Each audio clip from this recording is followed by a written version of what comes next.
Bible पढ़ते होंगे, Abraham लगातार खुदा के आगे प्रार्थना करता था। वो दिन को भी प्रार्थना करता था और रात को भी प्रार्थना करता, परमेश्वर मेरी पत्नी बांझ है, इसको बच्चे की बरकत दे। क्यों? क्योंकि बाइबल में लिखा कि अब्राहम अपनी पत्नी सारा से बेहद प्यार करता था। उसी के कहने पर उसने दूसरी शादी की। दूसरी शादी के बावजूद एक बेटा भी हुआ, पर तब अब्राहम को उतनी खुशी नहीं थी, क्योंकि उसको खुशी थी कि अगर मेरी पत्नी के द्वारा परमेश्वर मुझे कह दे बेटा दे, मेरी पत्नी खुश रहे।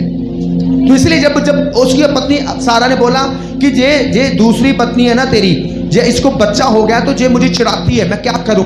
उसने कहा मैं तेरे से प्यार करता, इससे नहीं, तेरा जो मन करता है कर इसके साथ। इससे पता लगता है कि अब्राहम सारा के साथ क्या करता है, प्यार करता है। चाहे उसकी दूसरी पत्नी के द्वारा उसको औलाद मिली, तब भी वो कहते हैं तेरी जो मर्जी है, तू है मालकिन है, तू है मेरी रियल पत्नी है।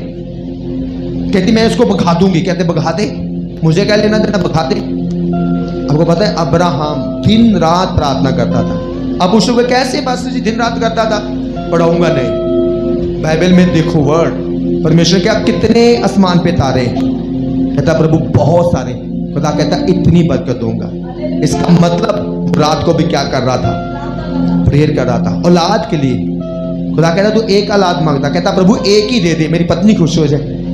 दिन को प्रेयर करता था एकांत में जाके। खुदा कहता कितने रेत के किनके, क्योंकि वो मारूतल इलाके में रहता था।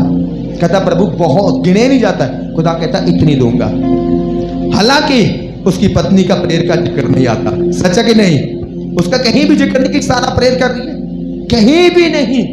जब दूत आए, खाना बना दिया, दूत ने कहा अब्राहम आने वाले समय में तेरी पत्नी के गोद में बच्चा होगा। तो उस समय पत्नी क्या रिसीव किया? खुदा में ग्रहण करती, हंसने लगती, कहती बुढ़ी हो गया, कब होगा? अब वो शक में कहती बुढ़ी हो गया, कब होगा? उम्र बीत गई, सब कुछ खत्म हो गया, अब कब होगा? वो तब भी बिलीव नहीं थी, पर अब्राहम की प्रेयर के द्वारा खुदा ने सारा की को ब्लेस किया। हालेलुया। आपके चाहे परिवार के मेंबर विश्वास करते नहीं करते, खुदा पे बिलीव करते नहीं करते, पर जब आप प्रार्थना करोगे खुदा आपके परिवारों को हमेशा की जिंदगी देगा। आपकी प्रार्थना के द्वारा खुदा आपके परिवारों को अपने घर में लेकर आएगा।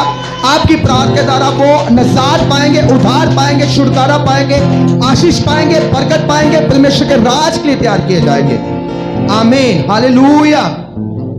हाजिर देखो, बड़ी बात थी खुदा ने बताई। पता पत्नी की प्रेयर कहाँ है? मैंने बोला प्रभु इतनी बाइबल बड़ी पढ़ती तो प्रेयर में कोई है ही नहीं, खुदा की बात भी इसमें है नहीं। और जब खुदा के दूतों ने बोला तुम्हें बच्चा होगा, तो तब जी हंस रही, इसने तो रिसीव भी नहीं किया। तो अब्राहम प्रेयर करने वाला क्या था? क्या आप अपनी बरकतों के लिए प्रार्थना करते हो? नहीं। क्या सच में क्या शैतान तो धोखा तो नहीं दे रहा कहीं आपको? हालेलुया। क्यों बैठे हो चुप करके? क्यों थक गए हो प्रभु के पीछे चलते चलते? थक गए व्रत प्रार्थना करते करते करते? आज भी महीने में एक बार कहो ना व्रत प्रार्थना। नहीं नहीं, लोग बंधनों में रहना पसंद करते हैं, पर व्रत प्रार्थना नहीं। बरकतें चाहते हैं, पानी आजादी पाना चाहते, शिफा पाना चाहते, पर प्रेयर नहीं। अरे अब्राहम दिन रात प्रार्थना करता था, खुदा औलाद दे मुझे।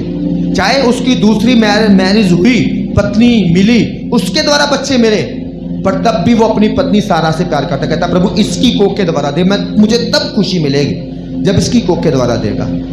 तो खुदा ने उसी की प्रार्थना के द्वारा, उसी पत्नी सारा के द्वारा उसे क्या किया? बच्चे की आशीष दी, बच्चे की बरकत दी। आज क्यों आप चुप बैठे हो?